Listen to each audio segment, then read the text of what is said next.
Good evening, ladies and gentlemen. Welcome to the Rates and Lanes podcast with Rico Muhammad and Chuck Snow. Without Rico Muhammad this week because he's busy doing something and have to run it by myself tonight. But with no further ado, we've got a great guest. We have got Michael Lampel, our friend the economist, joining us tonight because you know what? The world's going to hell this week anyway. Hopefully, it gets a little better.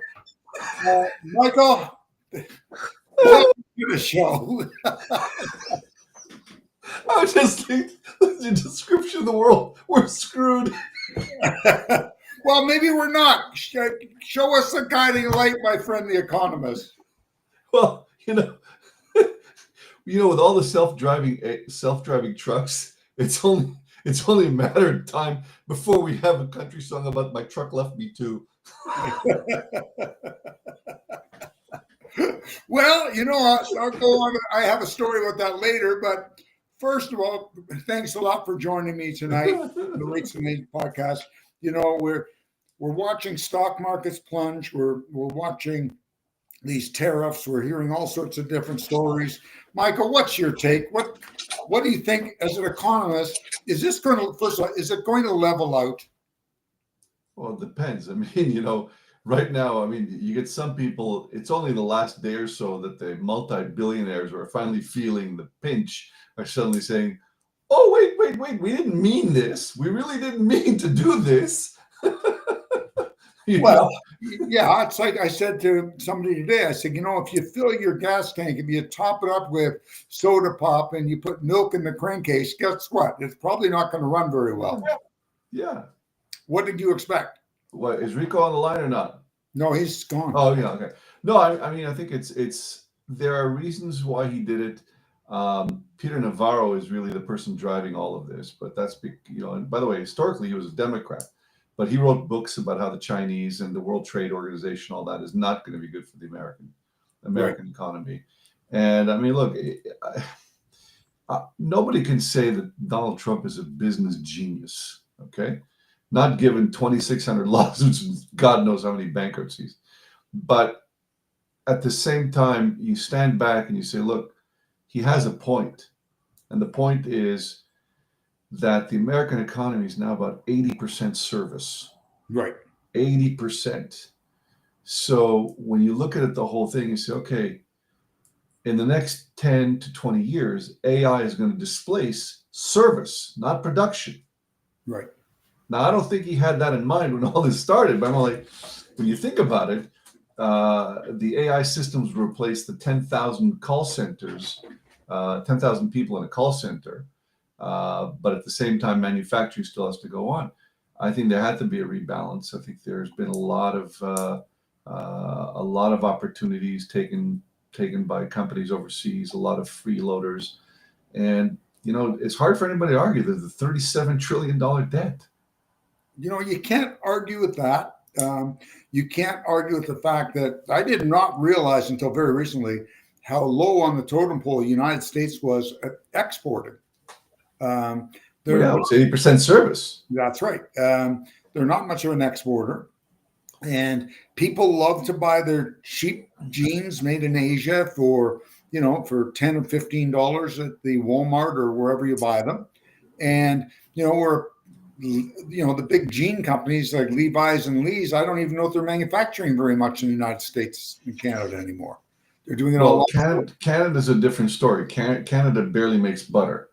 I think for the United States, it's a transitionary period. I think there's a certain, but what he's really after is he's saying, look, I don't want global trade anymore. I want to go one-on-one. Right. Just one-on-one. And he's saying to them, look, you got to put more manufacturing back in the United States. You can't simply just manufacture this stuff overseas and then just ship it back to us for us to use our credit cards to keep buying your stuff. And then, by the way, to make it really bad, so you have an American economy that has 80% of its manufacturing offshore, but then uses the tax havens of Bermuda and Bahamas and other places to put its companies, like Ireland and other things like that, and pay no taxes on top of that. Yeah. Right? So he's saying, well, I understand. He says, where's the winner here? Yeah. But you know what? On I guess the winner is the American public that gets to buy those jeans for $10 or $15 a pair. Well, they That's the did, but they did that on credit. So where did they win? good point. But you know what? Rather than buying $100 pair of jeans on credit, Yeah. now But I my mean, question. Okay, go so ahead. hold on a second. As an economist, let me ask you this question. We They force all these companies, and I'm just going to use Levi's and Lee as two of the many manufacturers. They force them to reshore back to America. Now all of a sudden, instead of hiring some kid at let's say the equivalent of 50 cents an hour in someplace in Asia, they now have to pay somebody $25 an hour. I understand how that part works, but how does it work as far as people all of a sudden those jeans that we're used to paying $10 or $15 for are now going to be $100? Well, your assumption is that every jean manufacturer has the same cost structure. We have to go back to the days when companies were run smartly, not on credit. And we should know that in the trucking industry, how many trucking companies that should have been bankrupt decades ago were kept alive by credit? Oh, you know what? The worst thing that ever happened to the trucking industry, speaking of credit, was selling your Credit. receipt. That was the worst. Michael, when I was growing up in the trucking business, if you wanted to put another truck on the road, you had to have money in the bank to cover the expenses of that truck until you finally got the money in for the work it had done for 6 weeks. So if you were running California, you needed $50,000 or $100,000 in the bank for that truck so you could afford it. Now all of a sudden you just sell your receivable to a factoring company. You have 95% of the money. It costs you a lot more than you think it did, and off you go. Yeah, I mean, a lot of this has to do with the fact that if we use the jean manufacturers as one example. Well, you got three jean manufacturers. One guy's cost of jeans is $30. One guy's cost of jeans is 28. One guy's cost of jeans is 22. Well, because one guy's running his business smarter than the next guy, and which is what it used to be. Yeah. Now what we have, is, the commercial debt market is awash in like trillions of dollars of debt. The mortgage market is awash in trillions of dollars of debt. The civil service, God knows how overinflated that is, right? So they can prove that, and we've known that for years. Okay, if you've known anybody that worked for the government, you knew if they were talking candidly, they would tell you the shenanigans that went on in some of those departments. Not all. Yeah. And by the way, the government's job was not to get smarter. The government's job was to get fatter. Yes. So if they tried to bring in anything, they did a very good job. If they tried to bring in anything that was going to efficientize the government, well, the department heads would shut it down and said, no. I keep my job because I have 10,000 heads to manage. You want me to cut it down to 3,000? No. I'm not cutting it down to 3,000. Yeah. Great point. Sorry? No, that's a great point. I lost you there. Can you hear me now? Can you hear me? Yeah, I hear you perfectly. Oh, there you go. Yeah, so I think when you're looking now, and this is not going to be settled in 2 months or 3 weeks or 3 months or 6 months. The question now becomes, even if he makes deals with other countries, what kind of deals are those going to be? So they'll agree to drop tariffs so that the Americans can the way I explained it to one guy is that having a tariff is like shooting myself in the head to piss you off. Okay.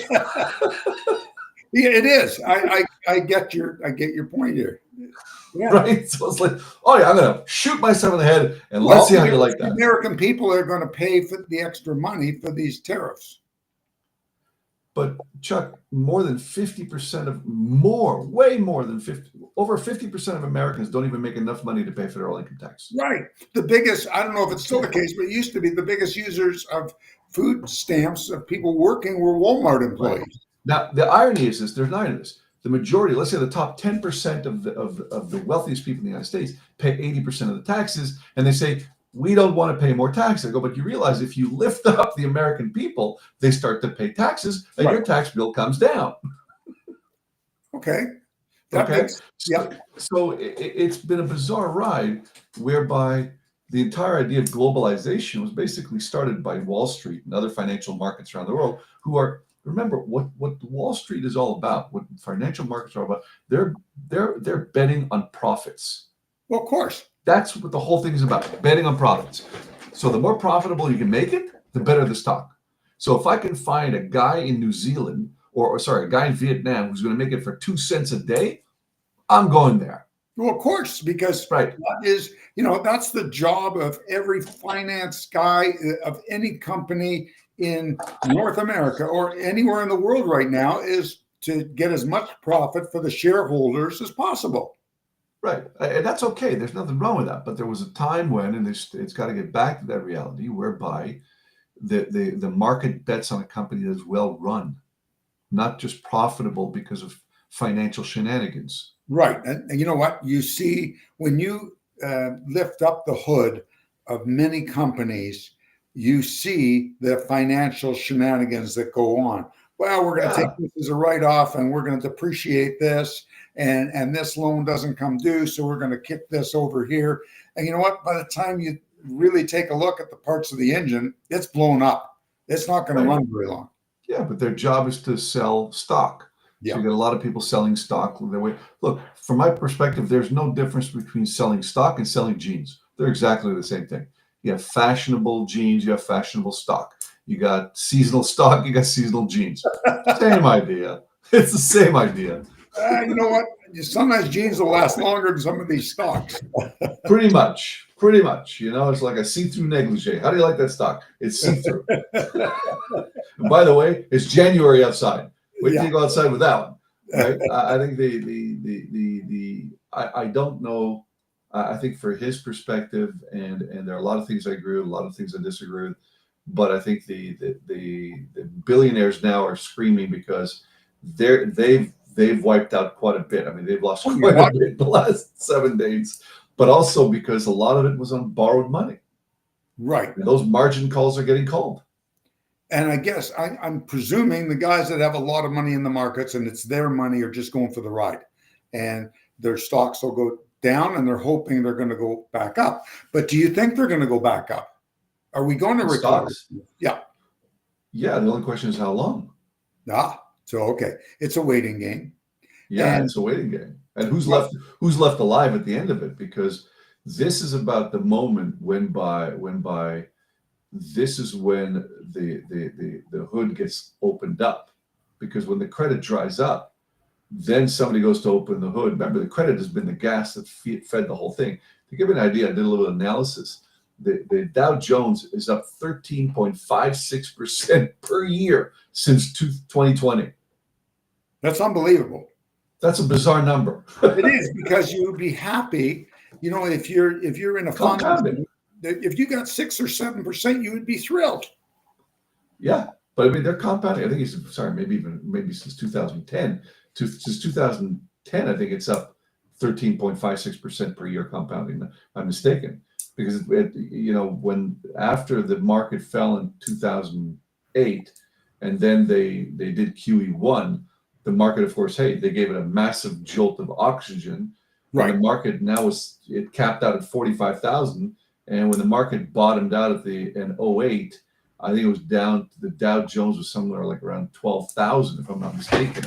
So it went from 12,000 to 45,000 in a matter of like 15 years, which is nuts. Yeah, that's insane. So that's insane. So you're saying we're going to see a huge credit crunch with all these companies? You can expect it, yeah. And that's going to have a huge impact on a lot of the truckers. Everybody. Well, especially like this is a trucking podcast, and I would predict this is going to have a huge negative effect if this keeps up. Yeah, it is. And this is where whichever people right now are listening, and if they happen to be, they better get their lines of credit down. Yes. They better get their lines of credit down, because otherwise they're going to get called. Yeah, because the trucking, if right now the trucking industry is not the darling of Wall Street or Bay Street. I don't think anything right now is the darling of Bay Street or Wall Street. Well, it goes right down the line because we're going to see housing will stop if this keeps up. Housing builds, and that starts hurting people. Everything. Well, housing effectively has stopped because when people say they can't afford houses, they can't afford houses, but the corporations who had a ton load of cash to invest, they can afford houses. So what you get is a massive amount of companies buying single family homes and everything else to rent them out because To rent they it out, needed not someplace to for people park. to buy. They needed someplace to park all that cash, Right. right? I mean, I was just looking, by the way, I was just looking at the Dow Jones in 2010, which is only 15 years ago, just 15 years ago, was at 10,000. Wow. It went from 10,000 to 44,000 in 15 years. That's insane. That's an insane number. Wow. That's got a huge impact. Right. And now, So it had to do with credit. It had to do with the Fed feeding money. It had to do with everybody feeding money. I mean, at one point it got bizarre. The balance sheet of the Fed was nuts. So I think right now, if you're a trucker, you got to say to yourself, I better start. If you're today in the trucking industry and you're not watching your data and you're not watching who your top 20 customers are, like who counts the 80-20 rule. If 80% of your revenues come from 20% of your customers, you better find out everything about those customers today. And you better call in anything that's past 30 days. well, that seems to be, it's funny though, Mike. Probably my last 5 years or 10 years of traffics, very few of our bad debts ever came from people that owed money over 30 days, believe it or not. They were all sudden hits. People where on Friday we thought they were very healthy, they didn't owe us anything over 30 days, and on Monday they were bankrupt because one of their customers went down or their line of credit was called, one or the other. Quite often, though, the more frequent thing was one of their customers took them down. Yeah. But on the flip side, if even if you're not a Trump supporter, if his plan works and you stay alive, you'll be the person profiting on the other side. Because if he's 25% right and manufacturing returns to the US, well, and you're the guy left standing, you're the guy who's going to pick up the clients. Michael, let me ask you a question. Up until very recently, every time I traveled to the States, and I mean like almost anywhere in the States, anywhere I went, I saw signs that said help wanted, restaurants closing early because they couldn't get help, all sorts of things, restaurants that close Monday because they can't get help. And not just restaurants, you're driving down Interstate 75 or Interstate 65 or 77 or 79, didn't matter. And you'd see these signs, welders wanted, pipe fitters wanted, truck technicians, all sorts of different things. And some of it was just general warehouse help wanted. Yeah. Michael, if Trump's plan works and they do bring these jobs back to America, who's going to do them? The Americans, because what people are not understanding is that debt was not the problem. What the problem was that the social programs rewarded people for not working. So it's a triple whammy, right? What you have is people saying, I can make enough money not going to work. I can work under the table. I can connect SNAP. I can collect welfare. I can do this. I can do that, and I can craft together a really good, really decent income to stay alive. And by the way, I can then, I can argue with my landlord about the rent. I got rent controls. I got a whole bunch of things. So the government got in the way of incentivizing people to go to work and created incentives for people not to go to work. So when you look at the American economy, it's sitting like at a 4.2% unemployment rate. But unemployment only counts people willing to go to work. Right. It doesn't count people who've left the market. And so I'm more interested, you'll know his plan works if you watch the labor participation rate, not the unemployment rate. Right. The labor participation rate measures the amount of people willing to go to work. Now, is that going to work for a minimum wage job where they're better off collect? Because there are some jobs like that. When you hear of hourly wages of $8 and $10. Well, I mean, I believe the U.S. federal minimum wage is $7.50. It hasn't been risen for years, but that doesn't really work because what you're going to get are companies who are going to say, okay, I got to build, either I build my manufacturing, either I start doing it here, or I got to pay a ton load of money to bring it in there. So it's a numbers game, right? If Right. that extra 25% equals to $10 million a year, but I can build a facility here and start manufacturing for $5 million a year, I'll do it here. Well, yeah, because you're going to go wherever it's best for your company. Right. You'll do the analysis. And unlike before, by the way, the analysis, the tools, when you look at ChatGPT and all these other tools, for companies now, they'll be able to do the analysis of the return on investment real fast. They don't need any more to go hire, Ernst and Young and all these guys for $50 million and tell them what the ROI is going to be. They'll be able to do that for 10% of the cost, just because the computerized systems now can do the calculation real fast. So what I'm saying is, what you're going to see is, if this was done 10 years ago, it would have taken maybe 5 or 10 years to see the effect.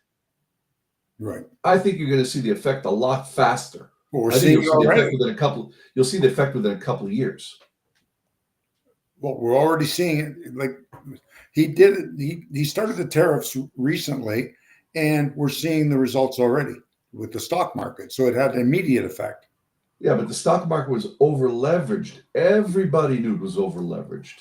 Yeah, just like every person is, or just about every person is over leveraged. Right. I mean, the market, these guys were doing phenomenal returns. Well, it's pretty easy when you get, if the market is not going down and the banks are going to use loan more and more and more and more money to buy more stocks, no problem. The old expression, I'm a genius. Why? Well, because me and my 10,000 friends all did well last year. This year you may not do as well. No, I mean, but at the end of the day, the monkey always won. Yeah. Right. Yeah. So, I think when you look at your businessman, you're a smart man, you've built a successful company, and you whoever is listening to us tonight has got to ask himself a question. I need to survive for 24 months. The best way to do that is get my debt levels down, get my accounts receivable in line, work that phone to collect the money, and write it out, and always be looking for that next client.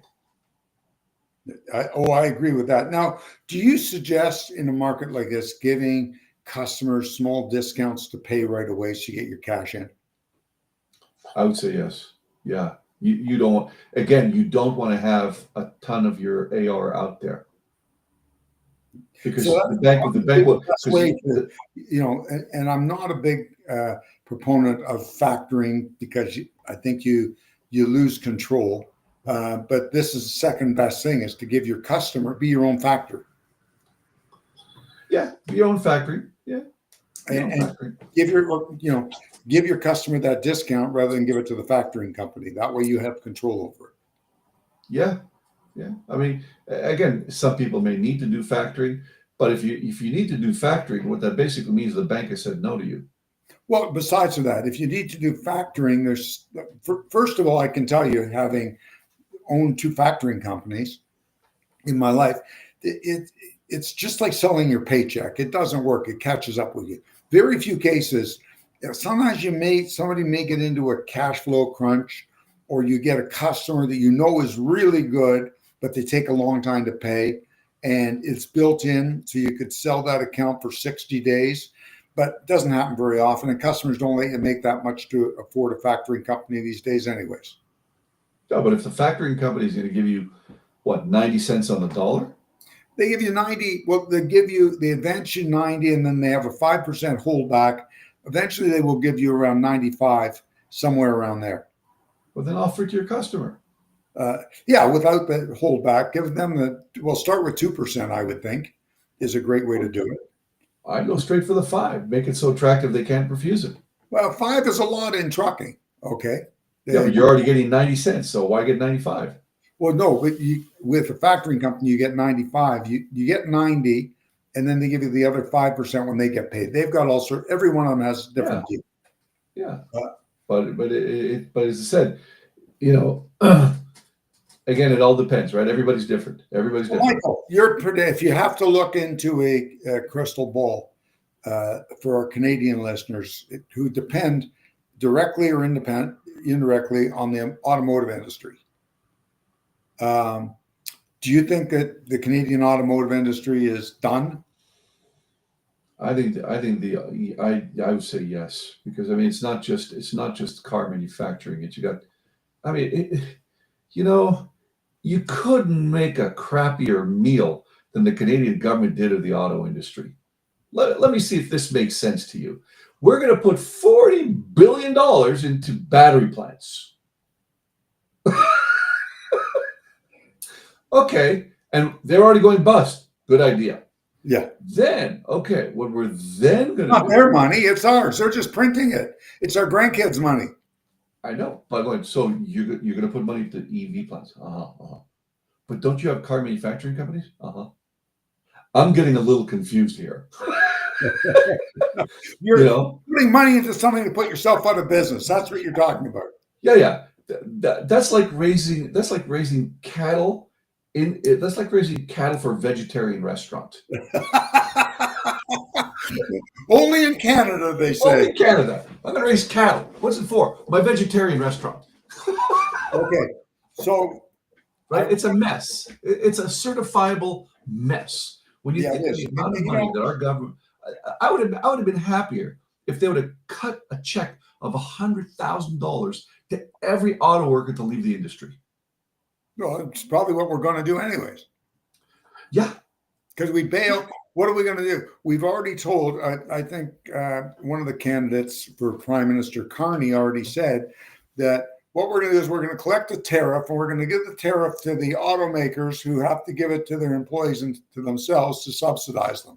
Like, makes a lot of sense. it didn't make, I'm not an economist, but I'm a business guy. It made no sense to me. Just take this cow behind the barn and shoot it. It's sick. If this was the Soviet Union in 1945, it makes a lot of sense. Yeah, but Michael, look at the calendar. It's 80 years later. And it sure looks like the Soviet Union all over again. Yeah. Not Russia, Soviet Union. At least the Yeah. Russians are pretty much entrepreneurial. Yes, they're the only way you've proven that. Yeah, I mean, look, I have competitors, no problem. There's a broken window. They just left the room, and now I don't have competitors. See, it works for them. Yeah, it works for them. It's motivation. But I think when you look now, I think forget Canada's screwed. It is so screwed. I mean, I just saw today that the Ontario government's going to do like an $11 billion tariff fund.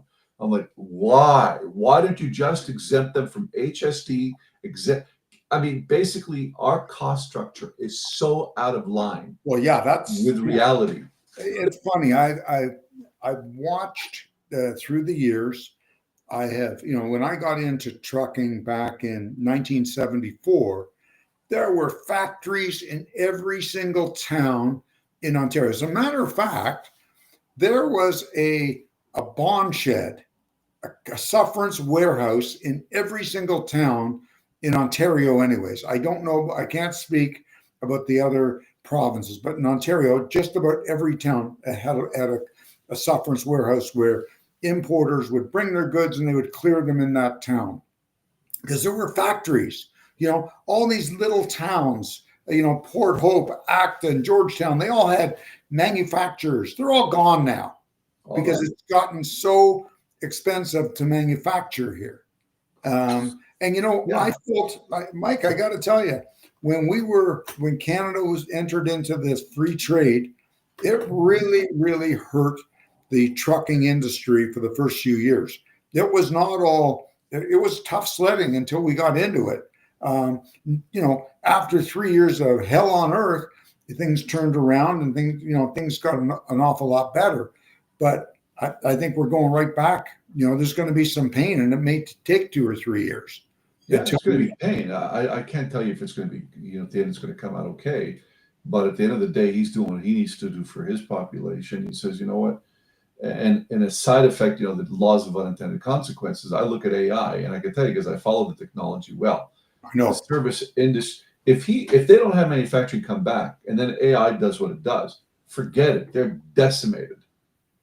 They are decimated because the new technology of AI, chat, the voice AI, and all that, which is getting way better so fast. Oh my God! Within 5 years, by 2030. And they're already doing it. I mean, as an example, I just saw that Salesforce, which is one of the biggest online CRM systems, they did a program with Deloitte to do AI CRM sales agents. And I'm like, wait a minute, you're a CRM for sales agents. What are you doing AI sales agents? Well, yeah, I can see Like, it in certain who's the industries. AI going to sell to Salesforce to?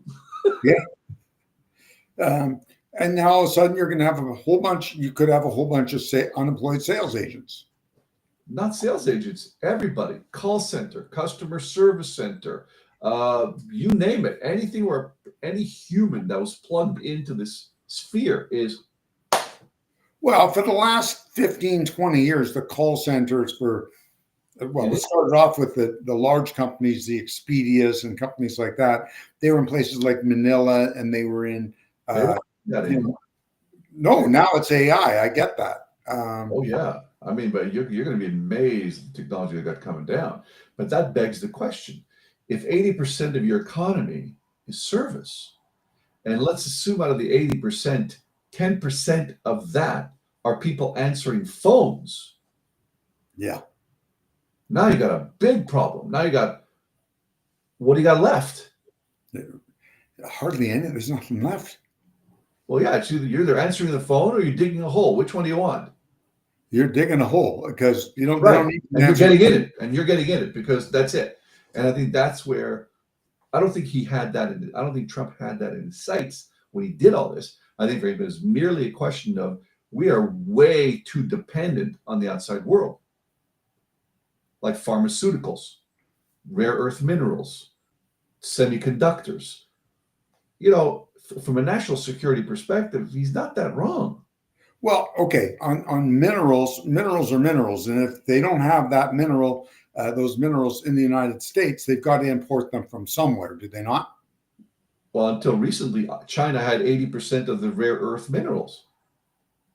That meant your cell phone, no rare earth mineral, no cell phone. Right. Okay, well, Ukraine has rare earth minerals. Canada has very deep rare earth minerals. But hey, China said, we'll sell to you cheap. Yes.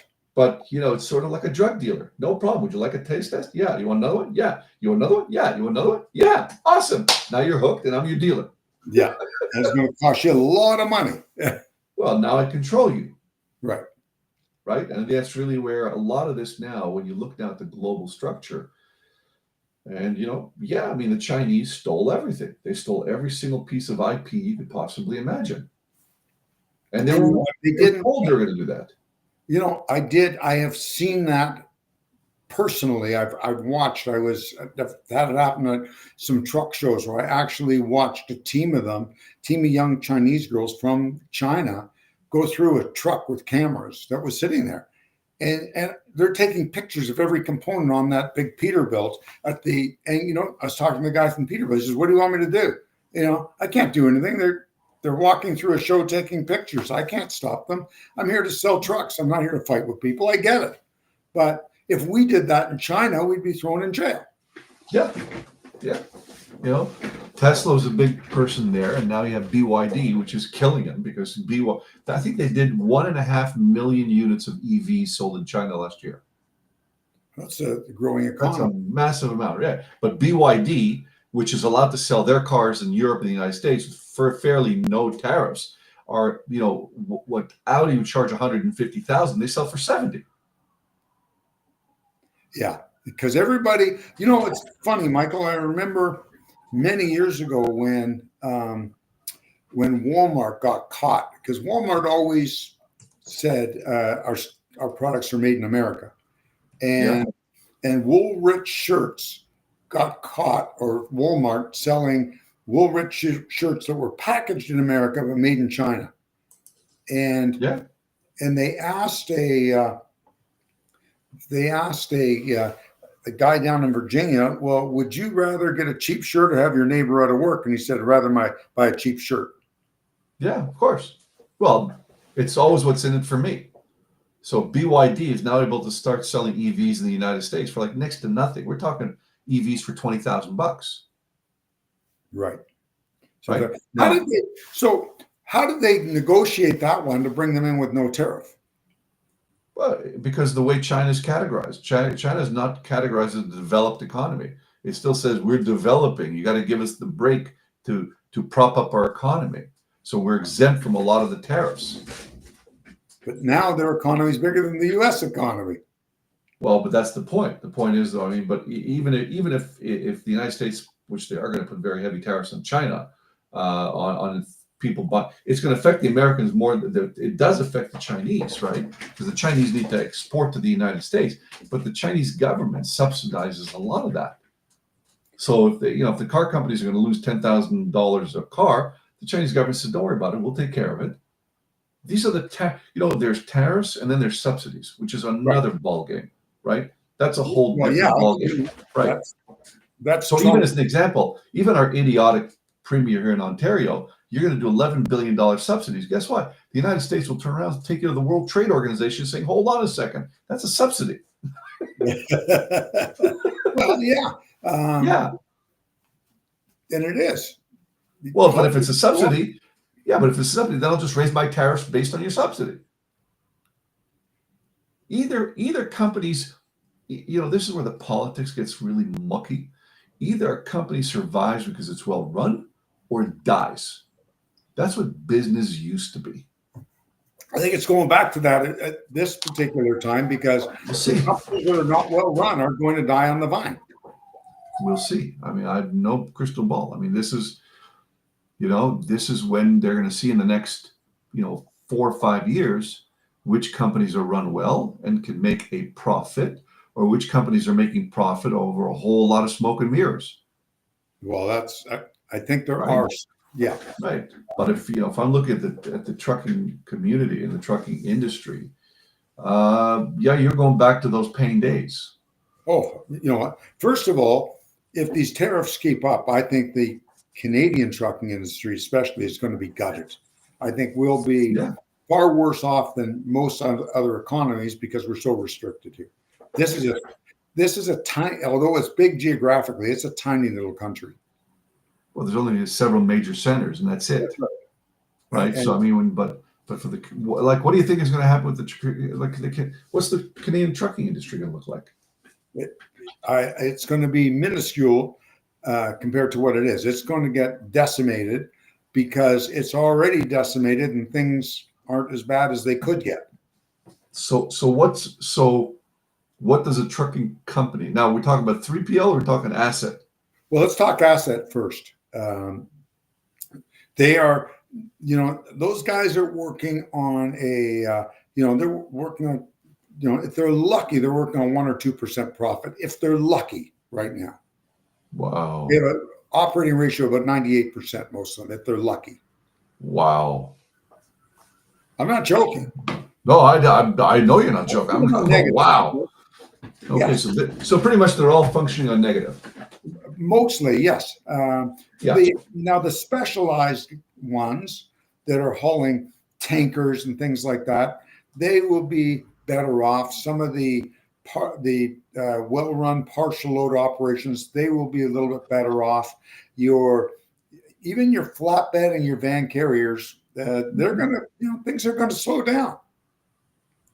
And there's an awful lot of them out there. So while they're fixing the auto industry, nobody's fixing the trucking industry. Well, here's the problem, Michael. If you go down to the 401 and you know what to look for, you'll see that probably 65% of the trucks on the 401 are connected to the automotive industry. Yeah. In one way or another. Well, if the automotive industry, Stellantis shut down a couple of plants and they shut down for 2 weeks starting today. They're shut down for 2 weeks. Yeah, you heard about Oshawa. They're building the same pickup truck they build in Oshawa. They're building somewhere in Indiana, and they've ramped up over in Indiana, and they've shut down production here in Ontario. I think that's a sign of the times. I'm not here to preach bad news to our listeners. I'm trying to preach reality. Okay. Yeah. There's no sense me sit here as a host of a weekly podcast telling people it's going to be all good when if this happens, this is what's going to happen. Okay. Yeah. Because the automotive industry depends on trucks and truckers depend on the automotive industry. And for those that are hauling other things, not automotive, what will happen is you have to be concerned that if this all happens, the automotive truckers are going to come and they're going to eat your lunch because they're not going to have any lunch to eat. And everybody's a nice guy till they're hungry. Yeah. And then we'll see the summer. We'll see how much, when Canadians say we're going to buy only Canadian, let's see the summer when you want avocados, tomatoes, apples, watermelons, when you want all that stuff, let's see how that's going to work out. Michael, let's be realistic. What are you going to buy Canadian? Try buying a Canadian pair of pants made in Canada. Good luck. Maple syrup. You can't wear maple syrup unless you freeze it. It wouldn't be very comfortable. But seriously, we don't make a lot. It's great to see buy Canadian, but you know what? We don't make anything up here. We saw that already. Long gone. Oh yeah. Yeah. We're facing some interesting times. Yes, it really is. It's kind of scary. And one thing I want to just pipe in here, ladies and gentlemen, do us a favor if you're watching this, and you're on social media, give us a like. We really need them to raise our algorithms. Rico and I have been working on this show a long time. We're just trying to get it better and better. And that's why we bring you controversial guests like our good friend Mike Lampel tonight, talking about the economy. And I think we're having a really realistic discussion here. Yeah, I think, but again, smart people will survive. Yes. You're right. And if you're running 5 trucks, you might think if you can get rid of 3 and run 2, that may be the thing to do to survive right now, unless you know for a fact you've got enough business to keep those 5 and get paid for it. Yeah, I mean, trucking is a cash business. You're either getting paid or you ain't getting paid. Yeah.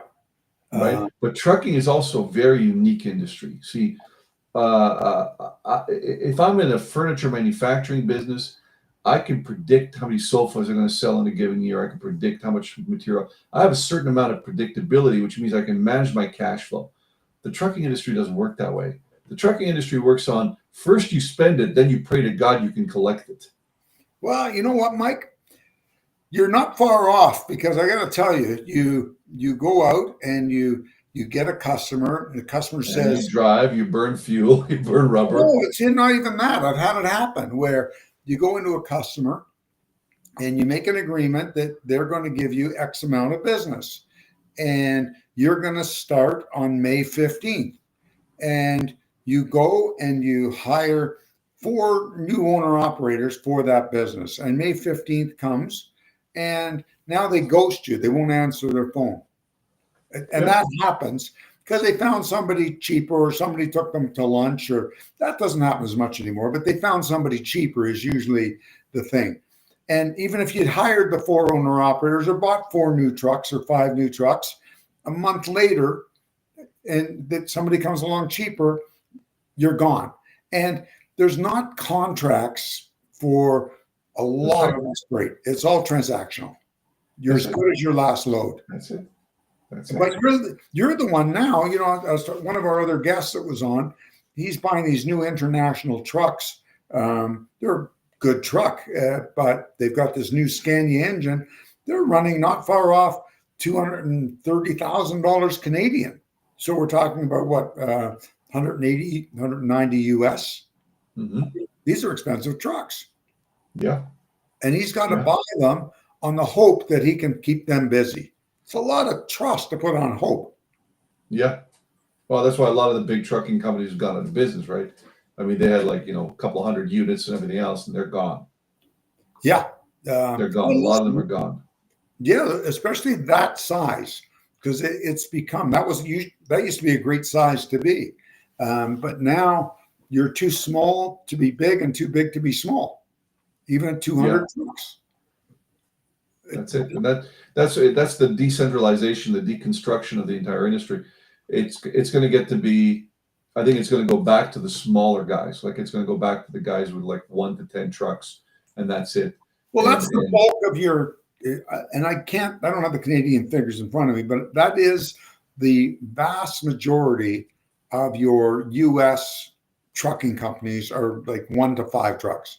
Like vast majority of the trucks in the United States are owned by small operators, not the ones like Knight, Swift, JB Hunt, Warner. Yeah, they have 10, 20,000 trucks each, but that's not where the big amounts of trucks are. It's all the little guys.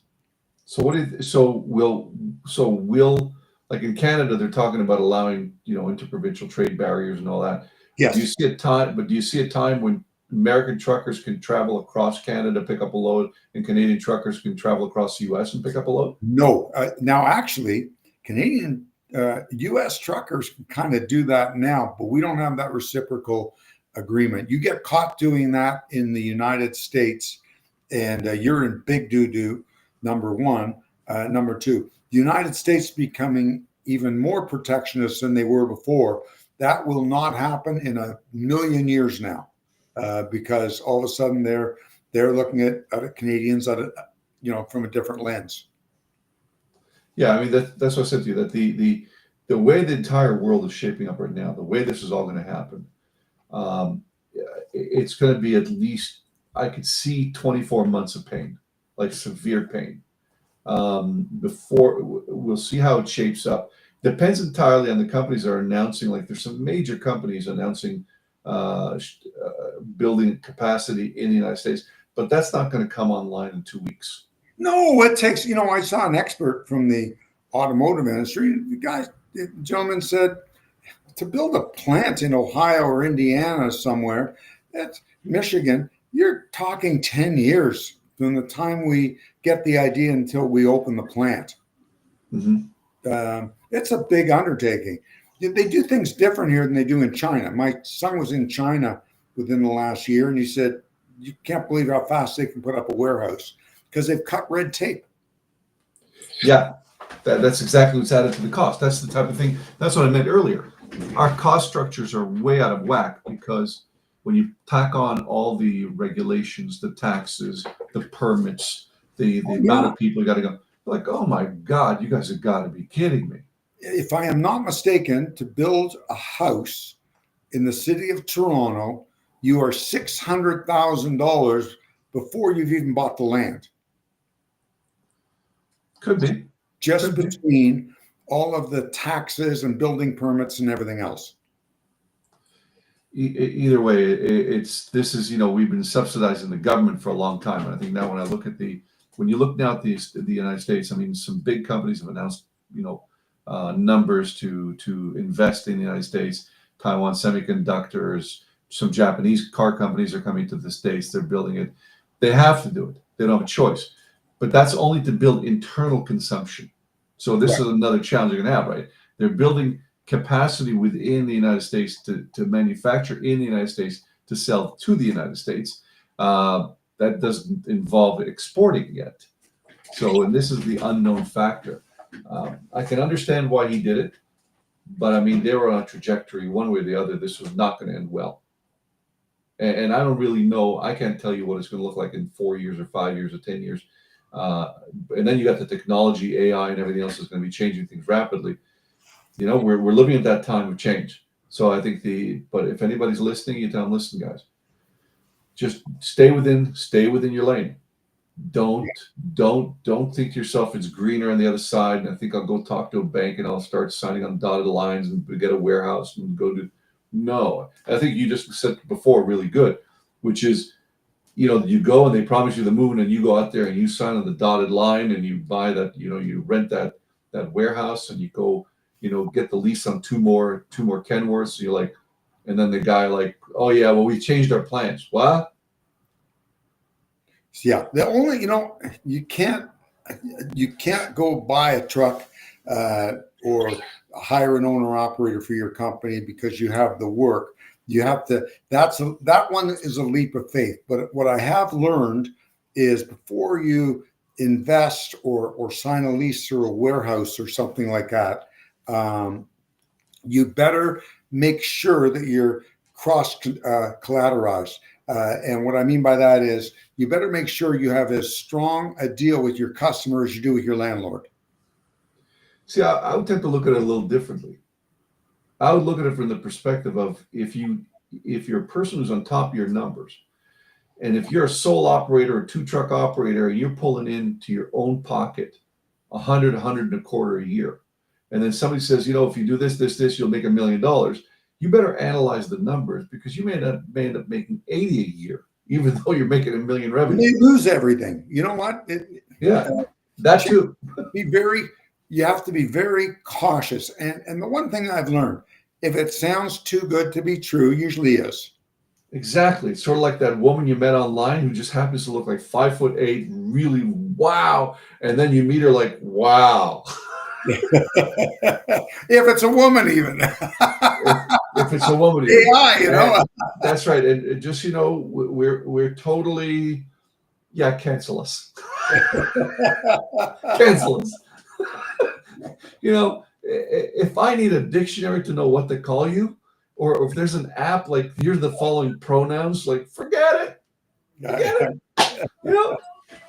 I don't. I'm not going to do it. I'm not going to do it. Yeah, I'm going to be politically incorrect, and I'm sure I'm going to get canceled. And somebody's going to yell and scream at me like, "How dare you say that?"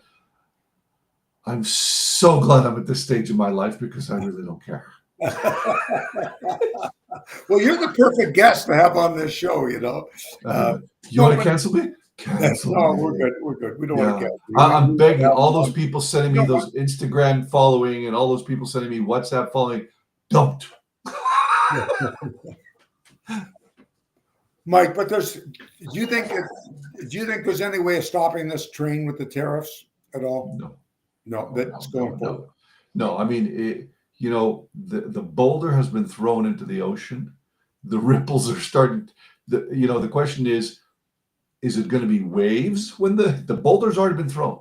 It's been thrown, right? The financial markets are telling you these are waves. Maybe yes, maybe no. We won't know for a few more months, right? I don't count Main Street as Wall Street, right? Main Street's gone anyways.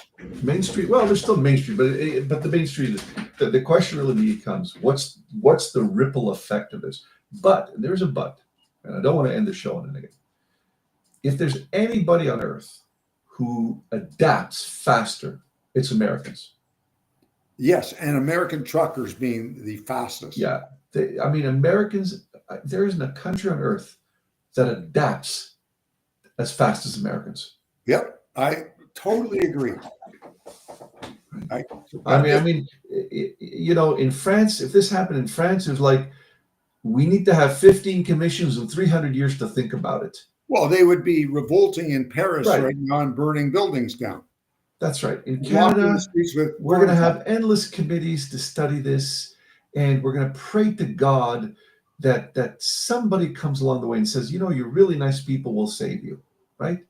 That's only in the movies. Right. And then there's America. Get me the gun, get me the beer, shoot my opponent, who gives a damn? Because as the old saying goes in America, winning isn't the only thing. Sorry, winning isn't everything. It's the only thing. Right? In Canada, they give you participation medals. In the United States, different thing. Like, I could never understand how in Canada they go, we don't keep track of these things, because it totally makes the kids feel inferior for keeping score. Oh, I understand. I got to go back to the bank and tell them, listen, I'm a really nice guy. Just disregard the debt. Yeah, don't worry about that. I know my financial statements don't look great, but really, I'm a nice person. It does not work.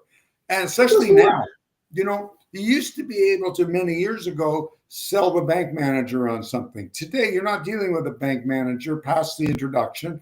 You're dealing with some data analyst down at Wall Street or Bay Street that's just looking at numbers, and it's yay or nay. And very soon there won't even be the bank manager, because the amount of banks are being closed down because oh my gosh, yeah, it's all online. Like, what do you want guys want? It's all online. Yeah, like, you want to walk into a bank? Why? People don't want to walk into banks, and then banks don't want to have people in them. Banks don't want to handle cash because they get robbed. I was in LA last May, and I walked into a couple of banks, just needed to get some cash, and I walked in a couple of banks. And this is in West LA, near the UCLA campus. I went to 3 banks and they wouldn't. By the way, they wouldn't convert my cash because I didn't have an account. But when I walked in, these were big banks. There were like 2 people sitting in there. Yes, that was the entire bank. 2 people, and one guy was just sitting there all day long on his phone, and one guy was off and out, and that was it. That was the entire staff. Yeah. Yes, American banks will not convert Canadian money to U.S. money unless you But have there an was nobody account. in the bank. There was nobody working. Like Yeah. nobody. There was two people in the bank in each one. Two. Yeah, that's you know what? That's the new world we're living in. So, Michael, we're blowing through our hour pretty quickly, unfortunately, and I'm having fun. Just talking about stuff. What advice? Okay, get rid of debt. Keep your nose to the grindstone. What else can we tell our listeners here? Let's try to end this on a I would say to you guys, you know what? Learn technology. It can be your best friend. Do the research on potential customers in your area. Find out which ones are hiring. And if they, by the way, if you have if you have companies that are hiring, then you know they're growing. Go knock on their door for business, good point. Good right? point. I mean, if it's the companies that are laying off, they better not be your client, No, because it shows that. right? Right, but it's all available. But you got to do, I know how people used to get their business in trucking, and now it's a lot different. You got to do your research. Yeah, you used to get a handful of business cards somewhere and start Yeah, calling it. It yeah, doesn't work. and the guys who are driving trucks, I hate to tell you, you're going to have to be marketers and you're going to have to be salespeople. You got to get to know your customer so that you know if there's an opportunity and if you know there's a trouble. And if there's trouble, get that AR down. And if there's an opportunity, go knock on the door. And I will add to this. A lot of our listeners, their customers are load brokers. Uh, don't look at them as your customer if you're smart, because you know what they're. And even though yes, I was involved in the brokerage industry for many years, but they are your sales agents. Okay, they're your Yeah. link. The big customers don't want to deal with a guy with one or two trucks. They just want to call, or they want to call their freight broker and say, here, there's 50 loads, move them. I don't care how. But I want to share one story quickly with with listeners before we go. My son's in the construction industry. He was laid off for a couple of weeks because it was down season, right? My son can't stand being unemployed. He printed out his resume and went knocking door to door on companies. And they were shocked that he walked in the door to talk to them. Well, most stores are locked now. No, these are construction. The Oh, managers would come out and talk to him yeah. because they couldn't believe somebody walked in the door to say hello, shake their hands, and give them the resume. They're Well, going, that's what, old like, school. That's the way business was done. but that's how. But if you're a small trucker, that's how business is done. Yes, I agree. Put a face to a name. I was talking to a friend of mine today who ran a big trucking company. He told me about getting an account, Nestle's. He was trying to get in there, trying to get in there. He finally got a call from one of the guys he was hounding, and the guy said, "Listen, the chief traffic manager in New York somewhere, or New Jersey, wants a meeting with you." He says, "Good, I'll be there." It was a Friday afternoon at 3 o'clock. I'm 2 hours away. Will she wait for me? And he said, "You can't go today." He said, "Sure, call her, see if she's available." And she said, "Sure, he'll come at 5 o'clock on a Friday. I want to see this guy." My friend showed up, and Nestle's became one of his biggest customers. I can't say his biggest, but it was one of his biggest because he was willing to do that. And that's what you have to do to get customers. That's what you Impress got to do. them. And if you're a small time trucker, show your face. It's easier Yep. for them to say no to the load board than to your face. And the same thing goes. Let the load broker know what you look like. Go in there with some coffees and some donuts. Let them know that it's Billy from Billy Bob's Trucking. You know what? Let's use Yeah. Billy Bob because you know what? Billy brings us coffee and Yeah. donuts. He's such a clown. He comes in here and makes everybody feel good. Be the guy And that I would do that for your customers too, because there's, 100%. if you and I go back to our day, I would walk into my customer's dock today with donuts just Oh, to say hi. But really, what I'm doing there, I'm watching what the hell's going on. you got it. You learn a lot when you go on that dock. I'm Michael, going on that dock. we're going to have to blow out of here in a minute. Can you tell our listeners how to get hold of you? Don't. Michael.lampel@gmail.com. If you got anything to complain about anything I said tonight, well, you're welcome to email me. I don't really care. But no, I'm serious. If you got marketing questions, tech questions, you want to know how to use some of these technologies in a simple way to drive business, there's so much you could do that is so cheap, so free. spend the time to do it, because it will absolutely change your life. But my best advice to everybody is, look, it's tough, but keep your nose clean, keep your debt levels down, go visit your customers. Now's the time to visit your customers. 100%. Now's the time to visit everybody on your street. This is the time you want to make friends. Yes, great. That's sage wisdom. Ladies and gentlemen, if anybody needs me, please send me an email with your phone number, chucksnow280@outlook.com. And that wraps us up for another week. As my friend Rico always says, keep it between the mustard and the mayonnaise. And what I always say is, catch you on the flip-flop. I will close with this. You could have been anywhere else, but you decided to spend the last hour with us. And we thank you for that. We'll see you same time, same place next week. God bless. Stay safe. Take care, everybody. Have a great night. Thanks again, Michael. Bye-bye.